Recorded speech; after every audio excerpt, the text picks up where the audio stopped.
Todavía recuerdo aquel amanecer en que mi padre me llevó por primera vez a visitar el cementerio de los libros olvidados. Desgranaban los primeros días del verano de 1945 y caminábamos por las calles de una Barcelona atrapada bajo cielos de ceniza y un sol de vapor que se derramaba sobre la Rambla de Santa Mónica en una guirnalda de cobre líquido. Daniel, lo que vas a ver hoy no se lo puedes contar a nadie, advirtió mi padre, ni a tu amigo Tomás, a nadie, ni siquiera a mamá, inquirió a media voz. Mi padre suspiró, amparado en aquella sonrisa triste que le perseguía como una sombra por la vida. Claro que sí, respondió cabizbajo. Con ella no tenemos secretos. A ella puedes contárselo todo. Poco después de la guerra civil, un brote de cólera se había llevado a mi madre. La enterramos en Montjuic el día de mi cuarto cumpleaños. Solo recuerdo que llovió todo el día y toda la noche, y que cuando le pregunté a mi padre si el cielo lloraba, le faltó la voz para responderme. 6 años después, la ausencia de mi madre era para mí todavía un espejismo, un silencio a gritos que aún no había aprendido a acallar con palabras. Mi padre y yo vivíamos en un pequeño piso de la calle Santa Ana, junto a la plaza de la iglesia. El piso estaba situado justo encima de la librería especializada en ediciones de coleccionista y libros usados heredada de mi abuelo. Un bazar encantado que mi padre confiaba que en algún día pasaría a mis manos. Me crié entre libros, haciendo amigos invisibles, en páginas que se deshacían en polvo y cuyo olor aún conservo en las manos. De niño aprendí a conciliar el sueño mientras le explicaba a mi madre en la penumbra de mi habitación las incidencias de la jornada, mis andanzas en el colegio, lo que había aprendido aquel día. No podía oír su voz o sentir su tacto, pero su luz y su calor ardían en cada rincón de aquella casa, y yo, con la fe de los que todavía pueden contar sus años con los dedos de las manos, creía que si cerraba los ojos y le hablaba, ella podría oírme desde donde estuviese. A veces mi padre me escuchaba desde el comedor y lloraba a escondidas. Recuerdo que aquel alba de junio me desperté gritando. El corazón me batía en el pecho como si el alma quisiera abrirse camino y echar a correr escaleras abajo. Mi padre acudió azorado a mi habitación y me sostuvo en sus brazos intentando calmarme. No puedo acordarme de su cara. No puedo acordarme de la cara de mamá, murmuré sin aliento. Mi padre me abrazó con fuerza. No te preocupes, Daniel. Yo me acordaré por ambos. Los miramos en la penumbra, nos miramos en la penumbra, buscando palabras que no existían. Aquella fue la primera vez en que me di cuenta de que mi padre envejecía y de que sus ojos, ojos de niebla y de pérdida, siempre miraban atrás. Se incorporó y descorrió las cortinas para dejar entrar la tibia luz del alba. Anda, Daniel, vístete, quiero enseñarte algo. ¿Ahora? ¿A las 5 de la mañana? Hay cosas que solo pueden verse entre tinieblas, insinuó mi padre blandiendo una sonrisa enigmática que probablemente había tomado prestada de algún tomo de Alejandro Dumas. Las calles aún languidecían entre nieblas y serenos cuando salimos al portal. Las farolas de las Ramblas dibujaban una avenida de vapor, parpadeando al tiempo que la ciudad se desperezaba y desprendía de su disfraz de acuarela. Al llegar a la calle Arco del Teatro, nos aventuramos camino del Raval bajo la arcada que prometía una bóveda de bruma azul. Seguí a mi padre a través de aquel camino angosto, más cicatriz que calle, hasta que el reluz de la Rambla se perdió a nuestras espaldas. La claridad del amanecer se filtraba desde balcones y cornisas, en soplos de luz sesgada que no llegaban a rozar el suelo. Finalmente mi padre se detuvo frente a un portón de madera labrada, ennegrecido por el tiempo y la humedad. Frente a nosotros se alzaba lo que me pareció el cadáver abandonado de un palacio o un museo de ecos y sombras. Daniel, lo que vas a ver hoy no se lo puedes contar a nadie, ni a tu amigo Tomás. A nadie. Un hombrecillo con rasgos de ave rapaz y cabellera plateada nos abrió la puerta. Su mirada aguileña se posó en mí, impenetrable. Buenos días, Isaac. Este es mi hijo Daniel, anunció mi padre. Pronto cumplirá 11 años, y algún día él se hará cargo de la tienda. Ya tiene edad de conocer este lugar. El tal Isaac nos invitó a pasar con un leve asentimiento. Una penumbra azulada lo cubría todo, insinuando apenas trazos de una escalinata de mármol y una galería de frescos poblados con figuras de ángeles y criaturas fabulosas. Seguimos al guardián a través de aquel corredor palaciego y llegamos a una gran sala circular donde una auténtica basílica de tinieblas yacía bajo una cúpula acuchillada por haces de luz que pendían desde lo alto. Un laberinto de corredores y estanterías repletas de libros ascendía desde la base hasta la cúspide, dibujando una colmena tramada de túneles, escalinatas, plataformas y puentes que dejaban adivinar una gigantesca biblioteca de geometría imposible. Miré a mi padre, boquiabierto. Él me sonrió guiñándome un ojo. Daniel, bienvenido al cementerio de los libros olvidados.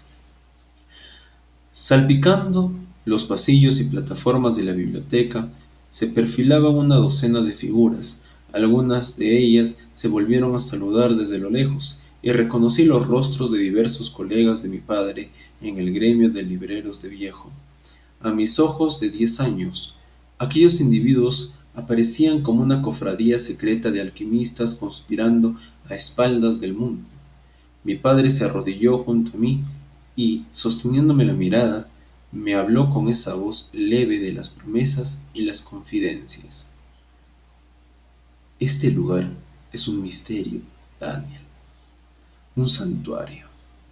Cada libro, cada tomo que ves tiene alma, el alma de quien lo escribió y el alma de quienes lo leyeron y vivieron y soñaron con él.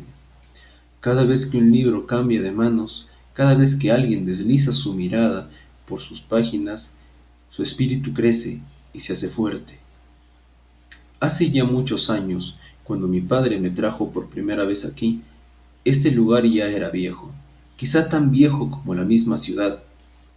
Nadie sabe a ciencia cierta desde cuándo existe o quiénes lo crearon.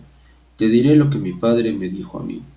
Cuando una biblioteca desaparece, cuando una librería cierra sus puertas, cuando un libro se pierde en el olvido, los que conocemos este lugar, los guardianes, nos aseguramos de que llegue aquí.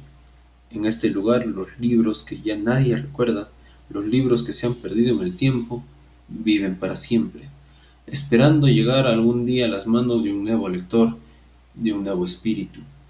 En la tienda nosotros vendemos y los compramos, pero en realidad los libros no tienen dueño. Cada libro que ves aquí ha sido el mejor amigo de alguien.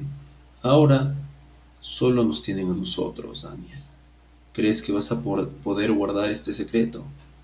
Mi mirada se prendió en la inmensidad de aquel lugar, en su luz encantada. Asentí y mi padre sonrió. ¿Y sabes lo mejor?, preguntó. Negué en silencio. La costumbre es que la primera vez que alguien visita este lugar tiene que escoger un libro, el que prefiera, y adoptarlo, asegurándose de que nunca desaparezca, de que siempre permanezca vivo. Es una promesa muy importante, de por vida, explicó mi padre. Hoy es tu turno. Por espacio de casi media hora deambulé entre los entresijos de aquel laberinto que olía a papel viejo, a polvo y a magia. Dejé que mi mano rozase las avenidas de lomos expuestos, tentando mi elección. Atisbé, entre los títulos desdibujados por el tiempo, las palabras en lenguas de títulos desdibujados por el tiempo, palabras en lenguas que reconocía y decenas de otras que era incapaz de catalogar. Recorrí pasillos y galerías en espiral, pobladas por cientos, miles de tomos que parecían saber más acerca de mí que yo de ellos. Al poco me asaltó la idea de que tras la cubierta de cada uno de aquellos libros se abría un universo infinito por explorar, y de que, más allá de aquellos muros, el mundo dejaba pasar la vida en tardes de fútbol y seriales de radio, satisfecho con ver hasta allí donde alcanzaba su ombligo y poco más.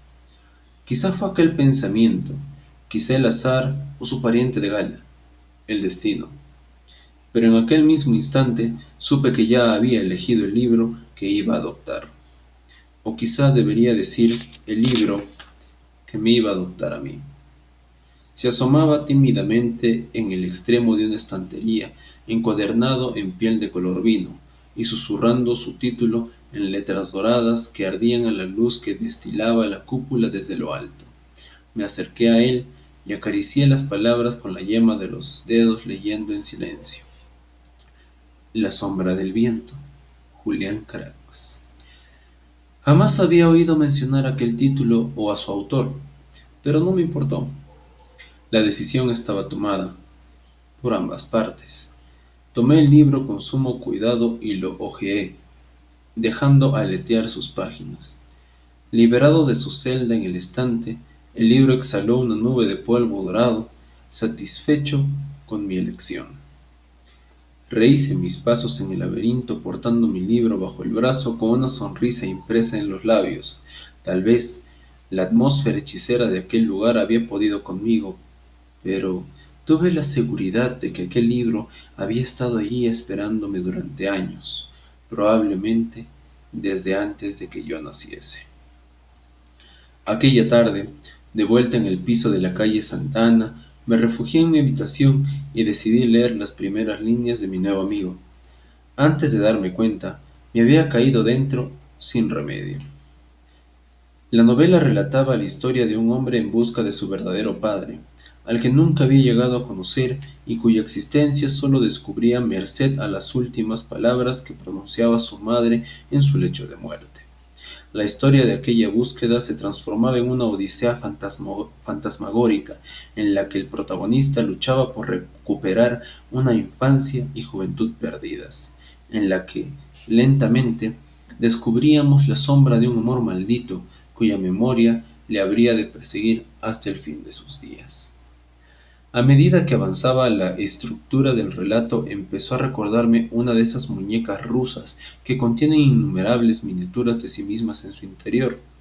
Paso a paso, la narración se descomponía en mil historias, como si el relato hubiese penetrado en una galería de espejos y su identidad se escindiera en docenas de reflejos diferentes y, al tiempo, uno solo.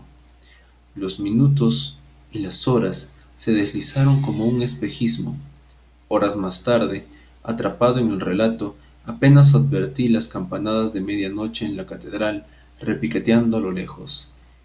Enterrado en la luz de cobre que proyectaba el flexo, me sumergí en un mundo de imágenes y sensaciones como jamás las había conocido. Personajes que se me antojaron tan reales como el aire que respiraba me arrastraron en un túnel de aventura y misterio del que no quería escapar. Página a página, me dejé envolver por el sortilegio de la historia y su mundo hasta que el aliento del amanecer acarició mi ventana y mis ojos cansados se deslizaron por la última página.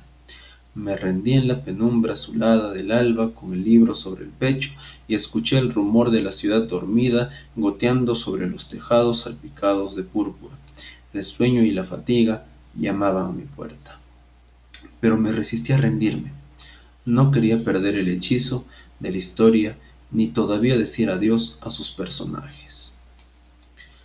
En una ocasión, oí comentar a un cliente habitual en la librería de mi padre que pocas cosas marcan tanto a un lector como el primer libro que realmente se abre camino hasta su corazón, aquellas primeras imágenes, el eco de esas palabras que creemos haber dejado atrás, nos acompañan toda la vida y esculpen un palacio en nuestra memoria al que, tarde o temprano, no importa cuántos libros leamos, cuántos mundos descubramos, cuánto aprendamos o olvidemos, vamos a regresar. Para mí, esas páginas embrujadas siempre serán las que encontré entre los pasillos del cementerio de los libros olvidados.